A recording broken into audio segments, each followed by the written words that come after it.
Gini, pajak seperti yang Anda lihat sebelum-sebelumnya berada di bawah target yang di APBN. Jadi kita nggak memungkiri itu kan, karena ekonomi jelek beberapa bulan sebelumnya. Sekarang di bank ada 200, sisanya yang di bank ada 201 triliun yang diperbankan. Yang 76 kita tarik tapi kita belanjakan lagi. Jadi masuk ke sistem tapi nggak langsung dalam bentuk uang saya di bank, tapi uangnya masuk ke sistem lagi. Jadi tadinya di bank, saya tarik, belanjain lagi satu. Saya Dia Megasari Anjaya, sudah bersama Pak Jahen F. Reski.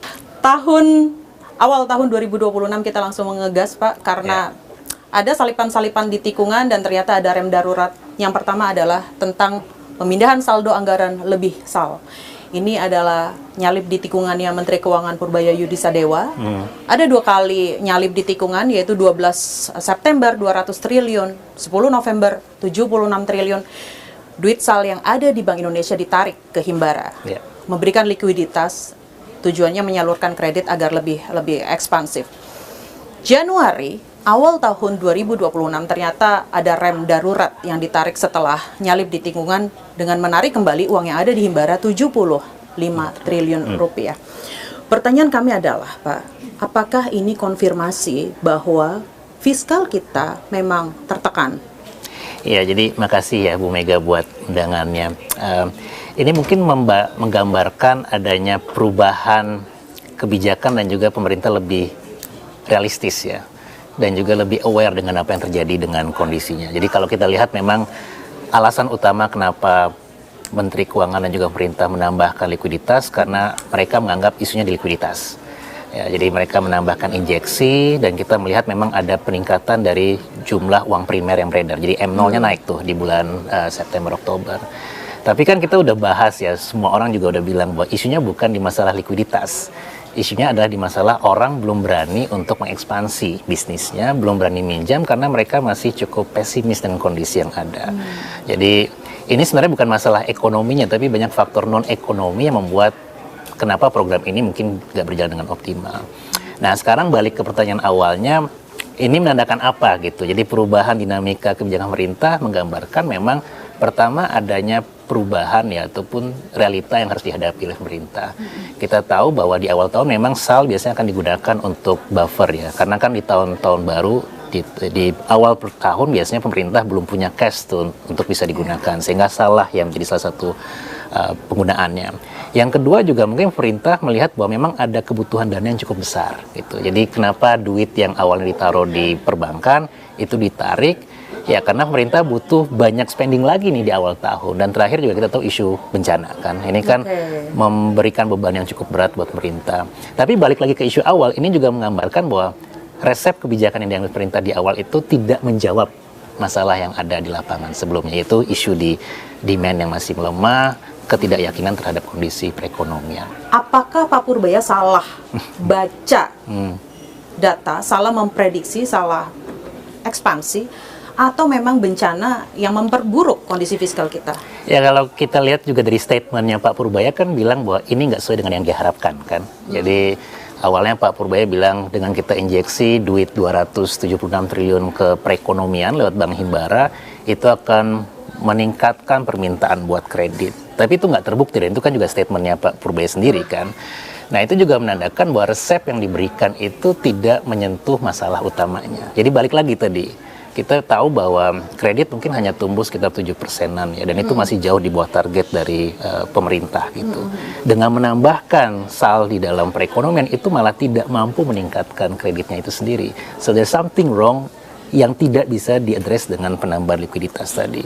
Masyarakat belum berani untuk ekspansi. Bisnis juga mungkin masih sangat wait and see ya dengan kondisi yang ada. Jadi dan yang terakhir juga saya pernah diskusi dengan teman-teman perbankan.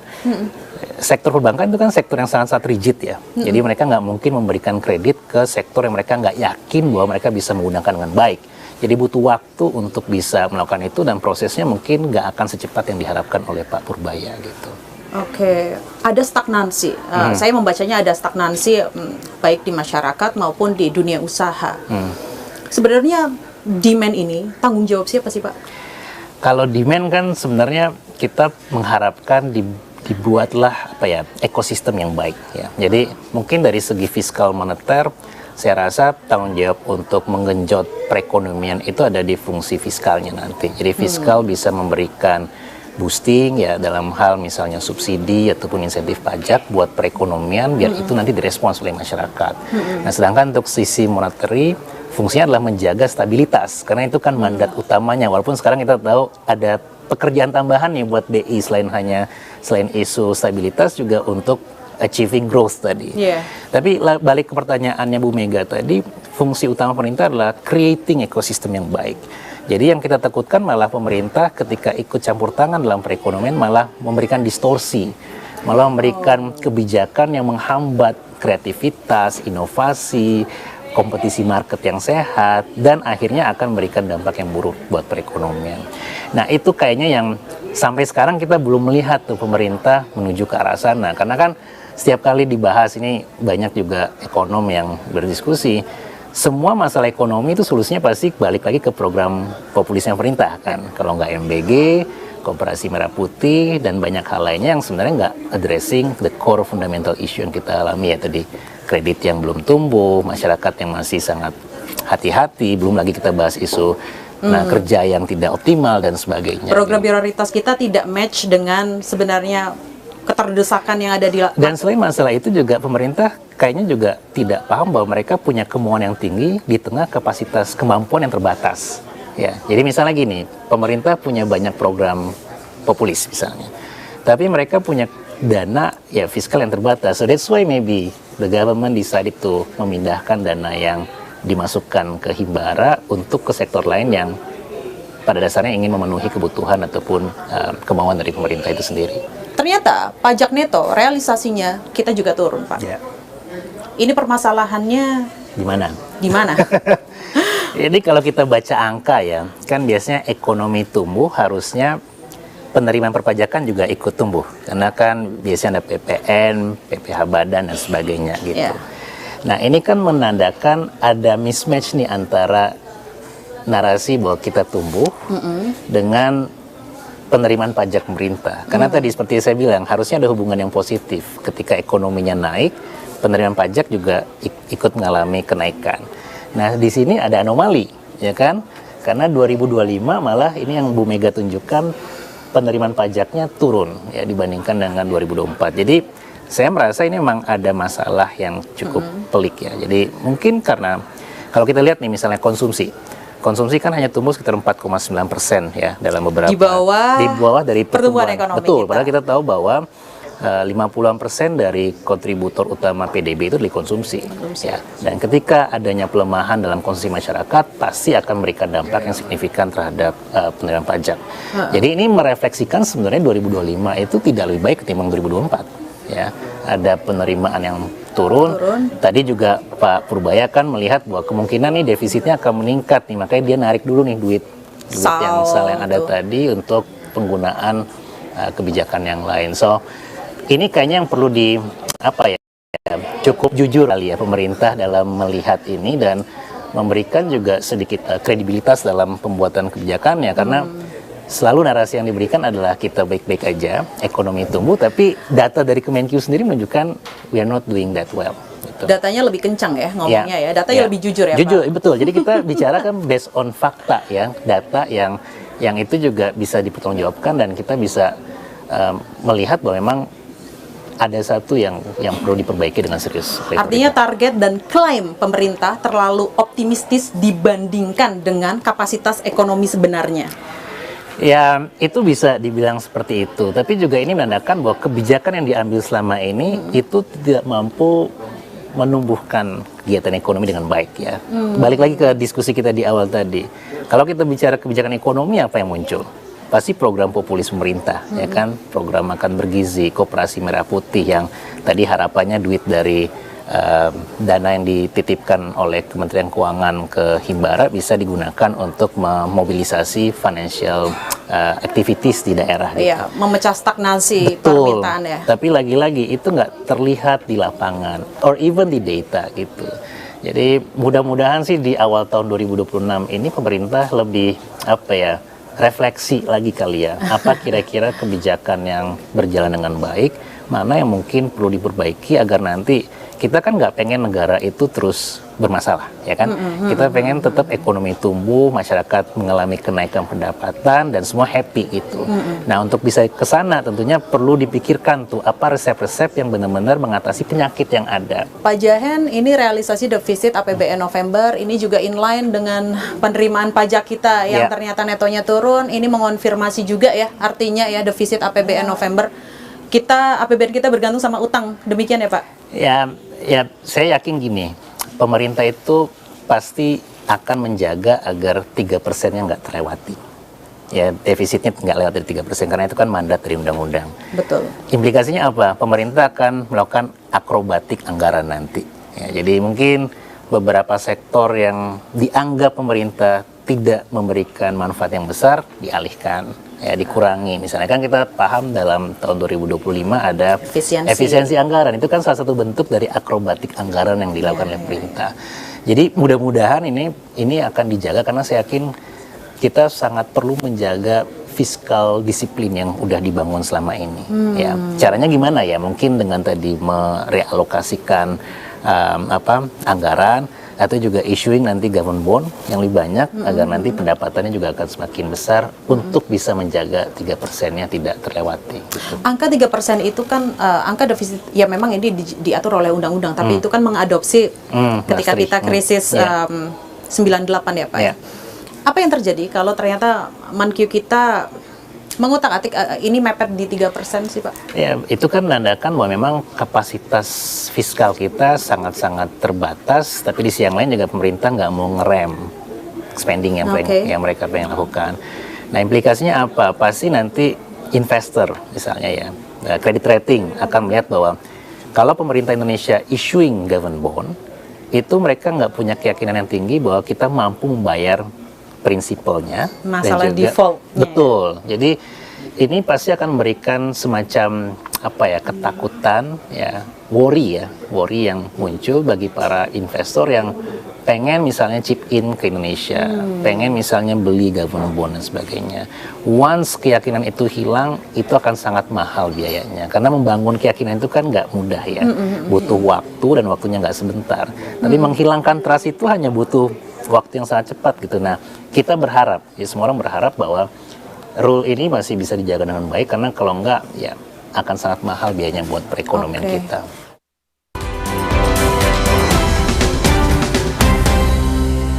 Yang penting adalah ke depan dengan kebijakan yang semakin sinkron antara kami dengan Bank Sentral, ekonomi kita akan tumbuh lebih baik dari sekarang.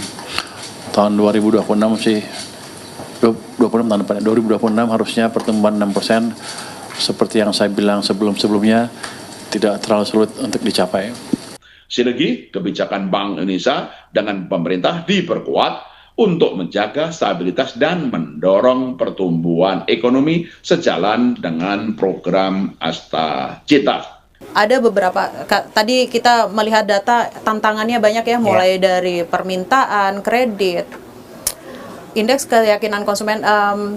Saya membacanya dari bulan 9 ini, Pak Jahen, ini kan Pak Menkyu Purbaya ya diangkat ya baru. Ternyata hasilnya bagus nih. Secara gini, kalau saya melihat ekonomi itu kan ada dua kamar ya, kamar perspektif dan kamar realitas realnya. Ternyata di ruang perspektif cukup bagus responsnya. Apakah ini juga modal yang baik untuk pertumbuhan ekonomi? Betul, ini modal yang sangat penting ya, karena dalam ekonomi itu kita belajar yang namanya rational expectation. Jadi kalau ekspektasi kita terkait dengan kondisi masa depan semakin baik, kita mungkin akan lebih agresif. Misalnya Bu Mega yakin tahun depan gajinya naik, amin, ya kan?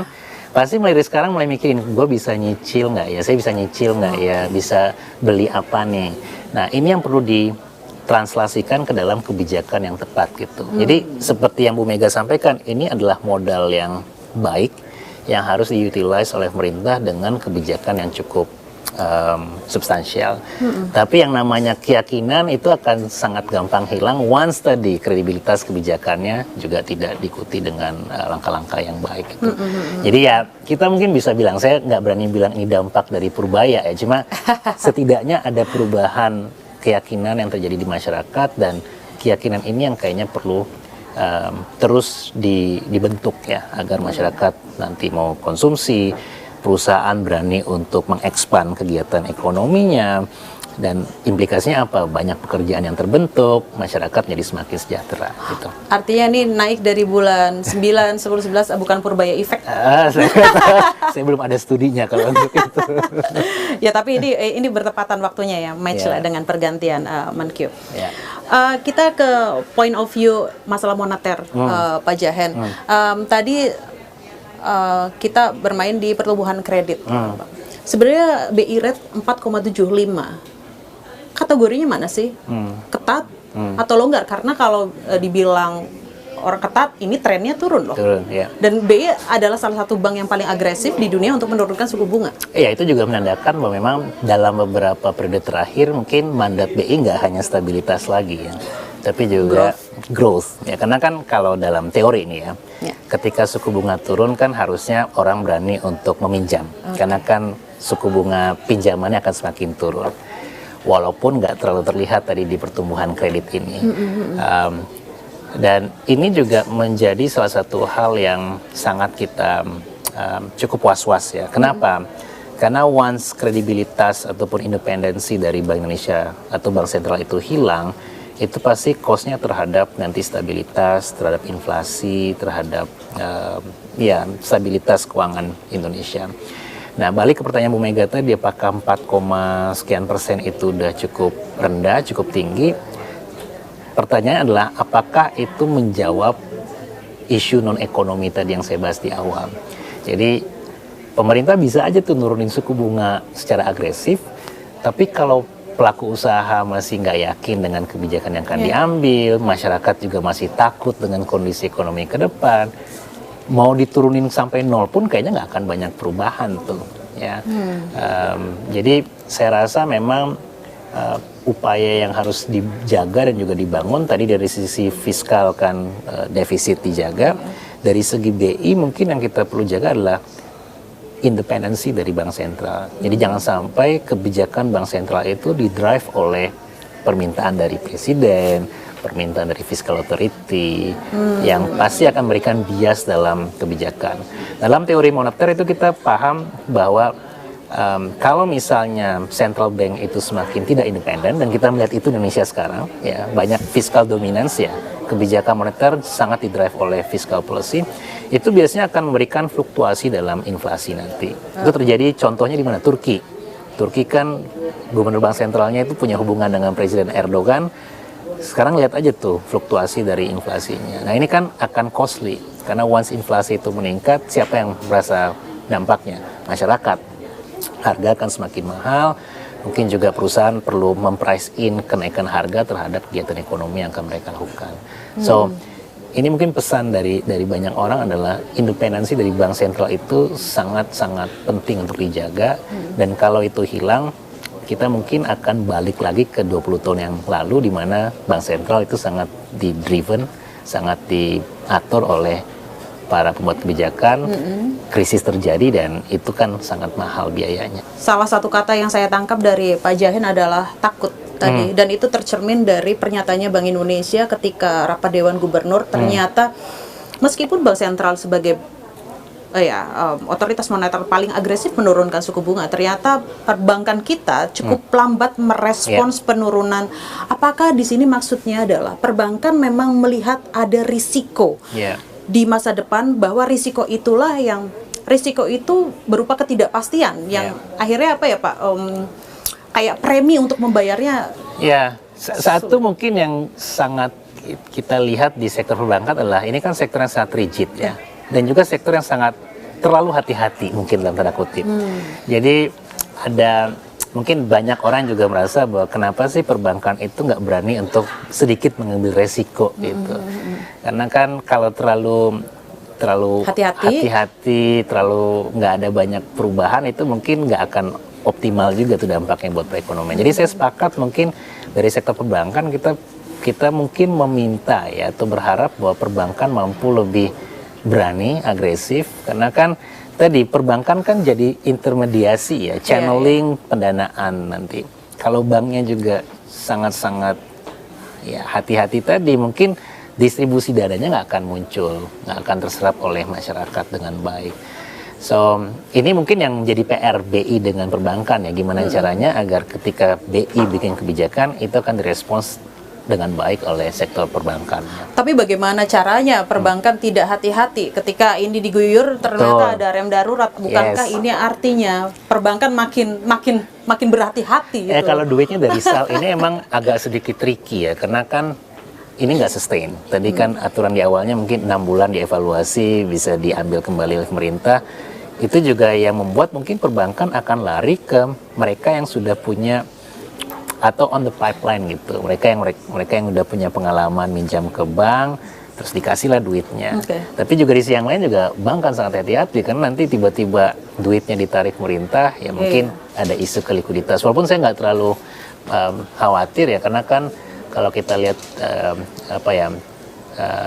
KAR kita itu kan masih sekitar 20%, itu masih sehat di atas 8% standar minimal. So mungkin ini akan lebih membuat perbankan akan sangat lebih hati-hati mungkin dengan penggunaan dana yang dititipkan oleh pemerintah gitu. Baik, saya nyambung lagi sedikit Pak Jahen tentang independensi Bank Indonesia, kapasitas Bank Indonesia tadi juga sebagai otoritas yang pro-growth seperti itu ya.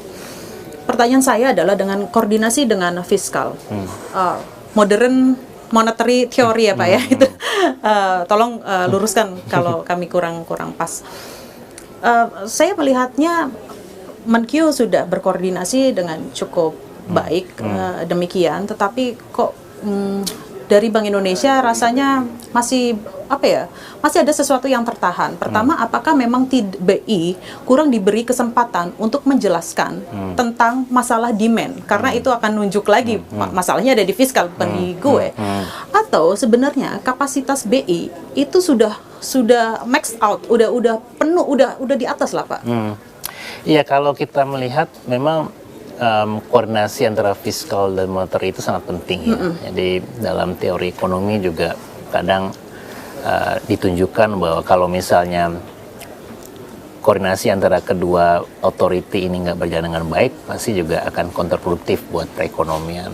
Nah, kalau saya melihat sekarang itu memang yang saya takutkan itu dua tadi. Satu, fiscal dominance. Jadi ini kan kebijakan likuiditas, kebijakan kredit kan sebenarnya bukan di domainnya fiskal kan. Ini kan lebih ke domainnya gimana caranya agar monetary authority bisa memastikan bahwa kredit bisa berjalan dengan baik gitu.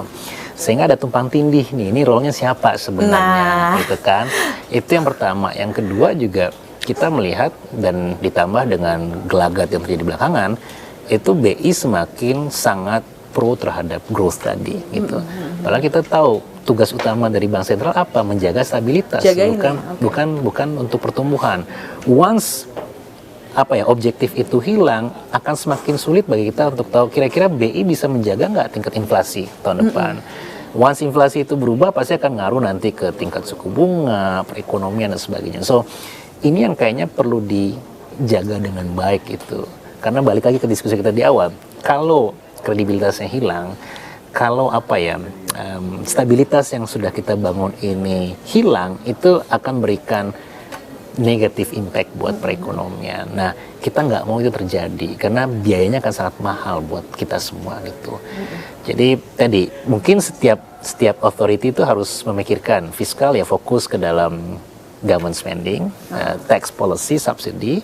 Sedangkan di perbankan di monetary policy yang memastikan bahwa kebijakan pendanaan, likuiditas, suku bunga, inflasi itu bisa di-achieve ataupun dicapai dengan optimal oleh kedua sektor. Nah, once kedua itu terpenuhi ya mudah-mudahan imbasnya adalah ataupun hasilnya adalah ya ekonomi kita yang terus bekerja dengan baik. Ya, karena pertanyaan independensi Bank Indonesia itu kan tidak mungkin tidak mengemuka karena Menkyu juga beberapa kali menyatakan statement M0. Ini M0 sebenarnya di bawah siapa sih kapasitasnya? Makanya kalau misalnya saya membaca audiensnya Kompas TV, pertanyaannya adalah jadi siapa yang lebih jago moneter?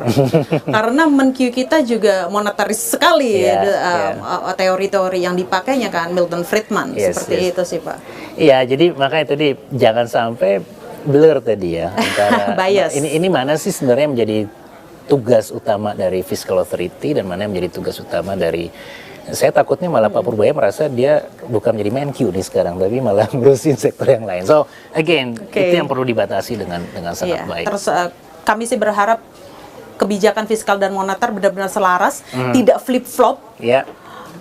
Demikian karena market juga membacanya menginginkannya demikian ya Pak. Ya, kredibilitas pemangku kebijakan itu juga salah satu faktor penting dalam memastikan kebijakannya pun bagus gitu. Once kredibilitas itu hilang, orang nggak akan percaya lagi dan mungkin akan semakin takut ataupun nggak yakin dengan apa yang terjadi di Indonesia. So itu yang perlu dijaga, memastikan bahwa kredibilitas dari si pemangku kebijakan dan juga kebijakan yang diambil itu dilakukan dengan sangat baik. Baik, terima kasih ekonom peneliti LPM FEB UI Pak Jahen F. Reski. Sehat selalu. Terima kasih Bu Mega.